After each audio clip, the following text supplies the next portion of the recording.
희망찬 미래를 설계해 나가는 청년들을 위해 지금 이 순간까지 쉼없이 달려온 청년들에게 책으로 충전하는 기회를 만들어 드립니다.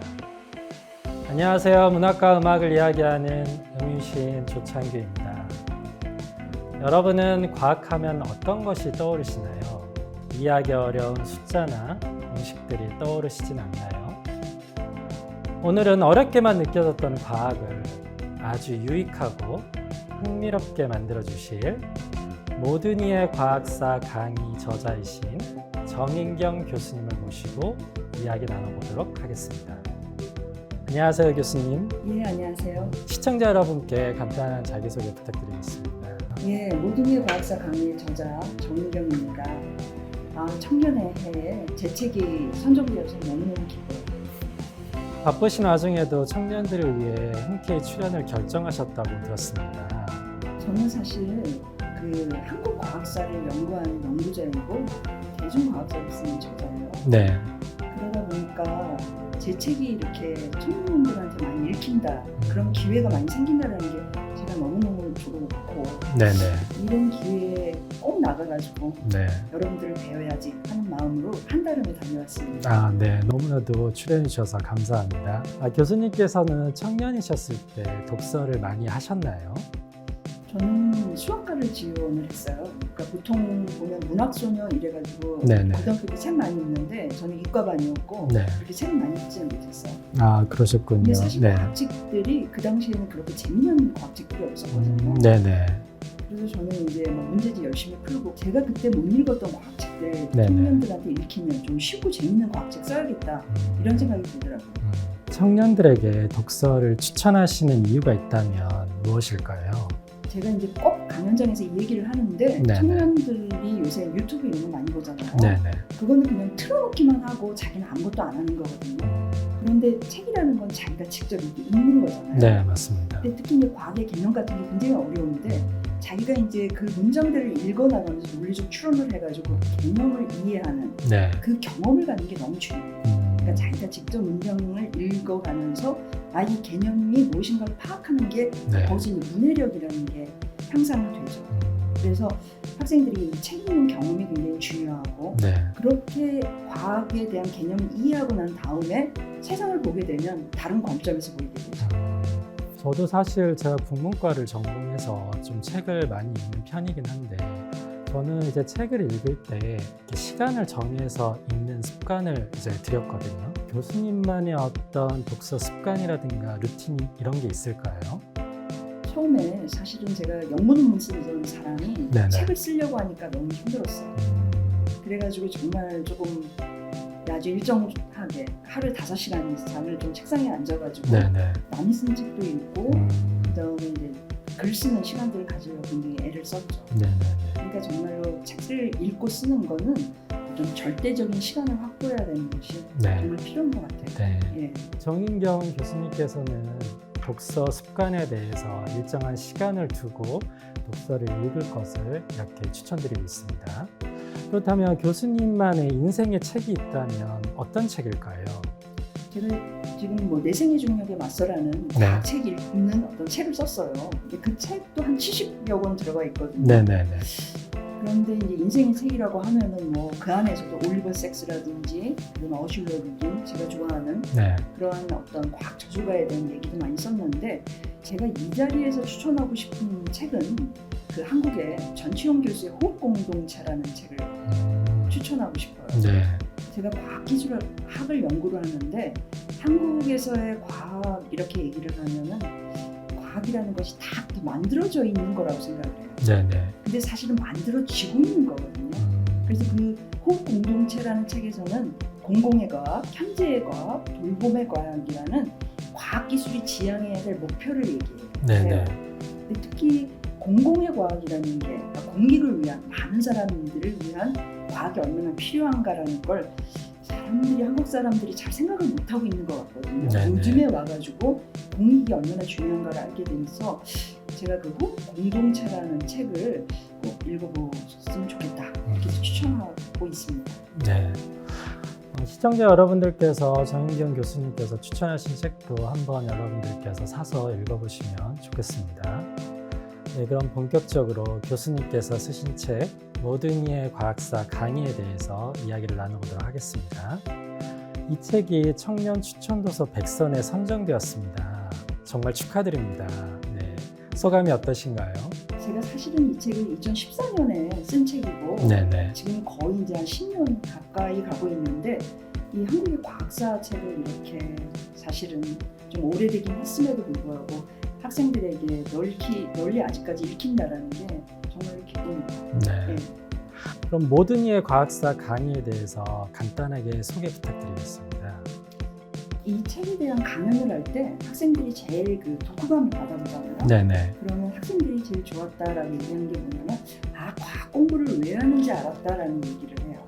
이 책에 대해서. 네네. 그러니까 뭐냐면은 우리가 과학에 대한 거 과학 교과서로 배우는데 그 과학이 어떻게 만들어졌는지에 대한 역사적 배경에 대한 지식을 사실 학생들에게 배울 수 있는 기회가 참 적거든요. 네네. 근데 이 책은 이 과학이라는 것이 이 한국 학생들은 뭐 이렇게 교과서에다 배우다 보니까 하늘에서 뚝 떨어진 건 줄 알아요. 네네. 그런데 이것이 사람이 만든 것이고 또 나름대로 그 사회와 시대가 요구하는 나름 어떤 역사적 배경에서 이런 지식이 만들어졌고 이런 지식이 그 당시에서 역사를 바꾸게 되는 것들이 어떤 그 포인트인가를 이해하게 되는 그런 지점이 굉장히 필요하다고 생각이 들어요. 그러니까 이 책에서는 어떤 얘기냐면 과학에 대한 역사의식을 갖는다 이런 얘기를 하거든요. 아, 네네. 그래서 역사적 맥락을 이해한다. 네네. 그 점이 중요한 것 같아요. 네.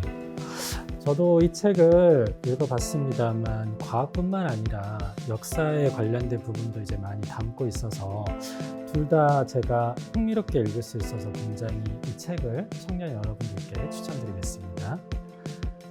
이번 책에서 탈유럽의 관점에서 과학사를 짚어보신 이유가 있을까요? 네, 제가 사실 한국 과학사를 전공했어요. 네. 그러다 보니까 항상 동양과학사, 한국과학사는 과학사 안에 비주류예요. 네. 그런데 사실은 우리가 우리 거를 모르면서 네. 그죠? 서양 과학사만 배울 수는 없는 거잖아요. 네네. 그래서 제가 이 책을 쓰기 전에 뭐 뉴턴의 무정한 세계 같은 책을 썼습니다. 네네. 근데 제가 가장 중요시 여기는 게 뭐냐면 과학기술은 한국에서는 외래문화, 그죠? 외국에서 들어온 거라 네. 이것을 어떻게 자기 것으로 소화하느냐가 너무 중요한 건데 네네. 뒷얘기에서 남의 이야기만 하면 안 되는 거잖아요. 네네. 그러니까 우리가 가지고 있는 것을 중심에 놓고 그 다음에 우리가 그동안의 세계사를 너무 유럽 중심으로 이렇게 네네. 배워왔는데 네. 그것이 아니라 우리를 중심에 놓고 그 다음에 이제 상대적으로 유럽이라든지 그 네네. 다음에 강대국이었던 과거의 강대국이었던 중국을 이렇게 펼쳐봄으로써 우리가 21세기의 과학기술을 어떻게 받아들여야 되는가 네네. 그런 생각을 할 수 있도록 그렇게 구성을 받습니다. 네. 저도 이 책에서 인상 깊게 읽었던 부분이 세계가 인정하는 과학적 언어 한글이 탄생했다. 그래서 우리나라의 어떤 과학기술에 대해서도 언급하신 부분에 대해서 굉장히 제가 인상 깊게 읽었습니다. 네. 과학과 인문학을 함께 연구하신 분으로서 왜 융합 연구 사례가 적다고 생각하시나요? 저희가 사실은 융합을 배워본 적이 없어요. 네네. 지금 2015년에 교과과정이 개편이 됐어요. 네. 그래서 통합과학이라는 걸 배워요. 그러니까 통합과학이라는 건 뭐냐면은 물리화학생, 물화생지라고 하는 것들을 통합해서 배우고 네네. 그다음에 문과 이과를 통합을 했어요. 근데 이게 뭐냐면 학생들한테도 질문을 다 잘 알아요. 네. 이제 융합형 문제가 필요하다. 이런 얘기를 많이 하는데 사실 이게 시대적 흐름이죠. 과학과 인문학을 융합해서 배운다. 그런데 사실은 그게 그동안의 전문 분야를 똑똑 이렇게 떼어놔서 뭐 이과면 이과, 문과면 문과, 그다음에 물리면 물리 이렇게만 배워봤고 사실 이걸 융합해서 한번 배워본 적이 없기 때문에 네네. 사실 선생님들도 굉장히 학생들을 가르치기 어려워하시더라고요.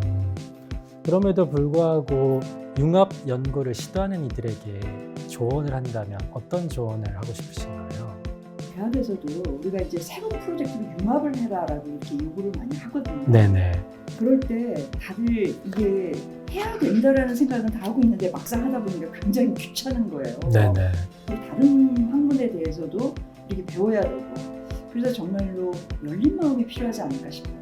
우리가 사실 스펙트럼을 쫙 놓고 봤을 때 자기 위치를 큰 그림에서 보면서 그런 것들을 중요한 것들을 뽑아서 보는 거거든요. 네네. 근데 우리가 그동안은 너무 전공주의, 전문가주의로 이거 하나만 잘하면 된다 이렇게 네네. 생각을 했어요. 네네. 근데 이제는 인공지능만 하더라도 인문학, 그다음에 과학, 뭐 뇌과학, 그다음에 뭐 전자공학 다 필요한 시대가 됐잖아요. 네. 여기에서 다른 학문에 대한 존중 그리고 열린 마음으로 네네. 그다음에 이제 시간을 들여서 그런 것들을 탐색해야 되는 필요가 참 있죠. 네네.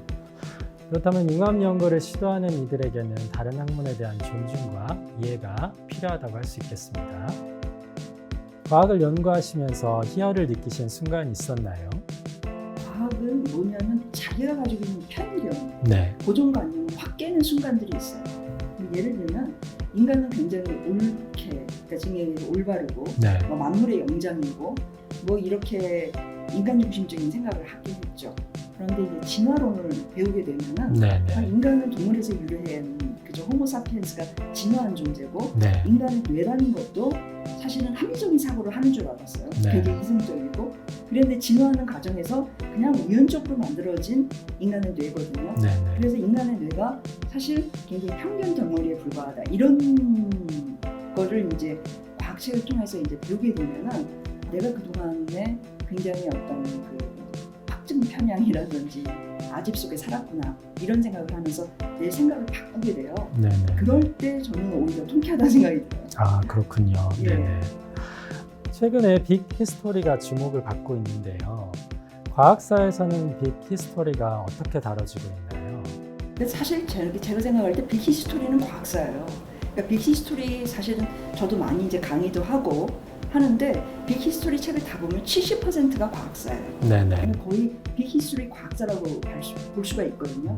근데 빅히스토리가 가지고 있는 장점이 무엇이냐면 이 세상을 물질로 보고 즉 빅뱅의 순간부터 인간이 존재하기까지를 하나의 서사로 하나의 큰 줄기로 우리가 지금 가지고 있는 우주와 인간의 기원을 역추적해가지고 하나를 쫙 보는 거거든요. 네네. 근데 우리가 이제 과학이라는 것, 빅뱅이라는 게 1960년대 이제 우리가 밝혀냈는데 우리 인간이라는 존재가 진짜 우주에서 굉장히 미미한 존재인데 네. 자기 자신에 대한 기원을 이렇게 역사적으로 역추적해가지고 자기가 하나의 서사를 엮어냈다라는 것만 해도 좀 굉장히 대단한 일이라고 생각이 들거든요.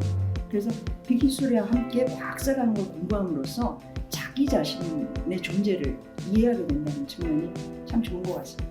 네. 어떻게 보면 철학하고도 약간 관련이 있는 것처럼 그렇게 보입니다. 네. 이 프로그램의 공통적인 질문인데요.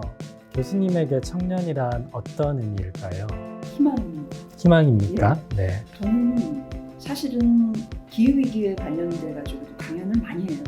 기후전의 행진, 최근에 있었던 광화문 행진에서 나가봤는데 사실은 제가 이 대중들 있죠.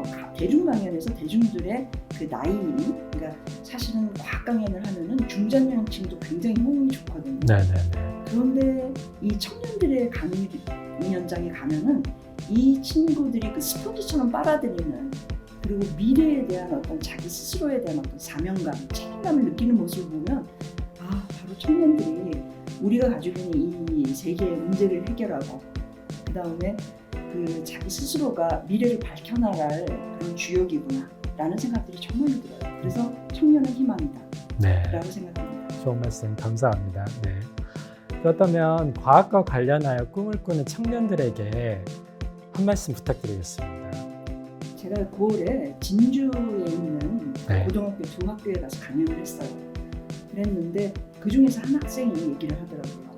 사실 지금 기후위기라든지 핵전쟁, 그다음에 코로나 바이러스 이런 여러 가지 문제가 그 세계적 이슈가 되는 게 거의 과학기술에 관련된 문제이기 때문에 네네. 나는 과학자가 되어서 환경 문제라든지 뭐 이런 문제를 해결할 수 있는 그 역할을 해보고 싶다. 그리고 과학자가 돼서 뭔가 인류와 사회를 위해서 기여할 수 있는 일을 해보겠다라고 얘기를 하는데 그 친구가 저한테 직접 와서 구체적인 것도 굉장히 묻더라고요. 어떻게 대학에 가거나 또 내지는 연구 활동을 어떻게 합니까라는 얘기를 하는데 제가 그런 얘기를 했어요. 개인적으로는 할 수 없는 일이지만 우리 대학에서도 특히 이제 제가 하고 있는 뭐 시민단체라든지 네네. 그런 연구 집단에서 우리가 그 공공의 과학이라는 공공의 과학 기술에 대한 연구들을 많이 하고 있다. 그런 얘기를 하면서 이제 희망을 주기도 했는데 제가 그 과학 하겠다고 연구하고 싶어하는 그런 청소년들에게 꼭 그 얘기를 해주고 싶어요. 앞으로의 과학기술이 지금 얘기해서 세계가 가지고 있는 많은 문제를 해결하는 그것들이 과학기술의 존재 이유다. 네. 그리고 많은 청년들이 과학기술 분야에 참여하고 연구해서 뭔가 이 한국이 세계사의 어떤 주역이 되고 문제를 해결할 수 있는 어떤 대안을 제시하는 그런 사람들이 많이 나오기를 바랍니다. 라는 얘기를 하고 싶습니다. 네. 인류에 산적해 있는 많은 문제들에 해결할 수 있는 키워드로 교수님께서는 과학기술을 들었습니다. 오늘은 모든 이의 과학사 강의를 집필하신 정인경 교수님을 모시고 많은 이야기를 나눠봤는데요. 시청자분들께 오늘 함께 해주신 소감 한마디 부탁드리겠습니다. 사실 모든 이의 과학사 강의에서 역사의식이 무엇이냐 이런 얘기를 하고 제가 이제 그 뒷부분에서 과학사를 왜 배워야 되는가라는 얘기를 하면서 과학기술의 방향성이라는 얘기를 하거든요. 네네. 그러니까 제가 이제 이 짧은 시간 안에도 강조한 것이 그거예요. 이 과학이 많은 사람들에게 좋은 걸 하려고 하면 사람들이 참여해서 과학기술의 방향성을 찾아야 된다는 이야기를 많이 하고 있거든요. 네네. 예를 들자면 인공지능 같은 것도 사실 뭐 인공지능이 개발돼서 인류를 지배하고 일자리를 빼앗고 이렇게 좀 비관적인 생각들도 많이 하는데 사실은 아직은 아무도 모르잖아요. 네네. 그걸 바꿔나가는 것은 우리들이 힘에 의해서 이것들을 바꿔나간다는 거죠. 그래서 이런 기회에 사실 제 책을 통해 가지고 과학기술이라는 것들이 저기 먼 나라 이야기가 아니라 우리가 이런 것들을 바꿔나가고 변화시킬 수 있다라는 생각할 수 있는 기회를 줘서 참 좋다고 생각합니다. 네. 예. 저도 오늘 이 시간을 통해서 어렵게만 느껴졌던 과학에 대해서 흥미를 느낄 수 있었던 그런 기회를 갖게 돼서 매우 기뻤습니다. 청년의 날 추천도서 100선은 전국 각지의 서점과 온라인 서점 그리고 2022 청년 책의 홈페이지에서 확인해 보실 수 있습니다. 청년의 날 추천도서 100선에 대해 많은 관심 부탁드립니다. 교수님 오늘 함께해 주셔서 정말 감사합니다. 네, 감사합니다. 저희는 다음 시간에 또 다른 추천 도서를 들고 돌아올 예정이니 많은 기대 부탁드리겠습니다. 시청자 여러분, 지금까지 함께해 주셔서 감사합니다. 제가 이 책에서 굉장히 인상 깊게 읽은 부분을 여러분들께 한번 읽어드리도록 하겠습니다.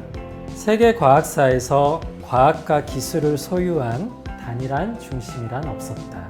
세계는 이름 없는 연구자와 기술자를 포함해 다양한 형태의 지식과 기술이 공존하며 상호작용하고 있었다. 저는 이 부분을 읽으면서 세계 과학사에서 과학과 기술이라는 것이 어느 한 문명의 소유가 아니라 인류 모두 공동체의 소중한 유산이 아닌가 이렇게 생각하게 되었습니다.